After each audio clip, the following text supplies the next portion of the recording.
15 ദിവസം കൊണ്ട് ചീര വിളവെടുക്കാൻ പറ്റുമെന്ന് ഞാൻ പറഞ്ഞാലേ നിങ്ങളത് വിശ്വസിക്കുമോ? എന്നാൽ വിശ്വസിക്കണം. തെളിവുണ്ട്, ഞാൻ കാണിച്ചു തരാം. അതായത് നമ്മൾ ലാസ്റ്റത്തെ വീഡിയോൻ്റെ തൊട്ട് മുന്നേ ചെയ്തൊരു വീഡിയോ ചീര തൈ പറിച്ച് മാറ്റി നടന്നതിൻ്റെ വീഡിയോ ആണ്.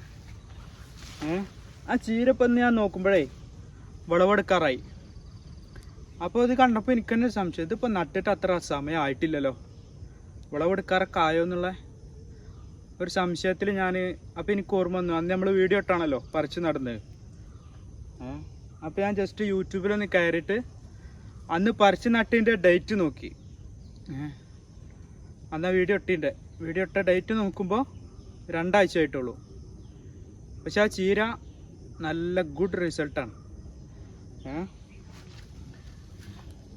ഞാൻ കാണിച്ചു തരാം, നിങ്ങൾ വീഡിയോ കണ്ടിട്ട് മനസ്സിലാക്കി. നമ്മുടെ റോയൽ റെഡ് ചീരയുടെ സൈസ് നോക്ക്. ഇതിൻ്റെ ഒരു ഇലയുടെ സൈസ് പറഞ്ഞാൽ നമ്മൾ കൈപ്പത്തി ഇങ്ങനെ വെച്ചാൽ മറിഞ്ഞു വെക്കും, അത്ര സൈസാണ്. കണ്ടോ, നല്ല കരുത്തും. എന്താ അതിൻ്റെ ഒരു കളറെന്നോ? നമ്മളിപ്പോൾ ഏകദേശം ഒരു 20ാമത്തെ ദിവസം ആവണുള്ളൂ. 20 ദിവസത്തിന് മുന്നേ ആണിത്.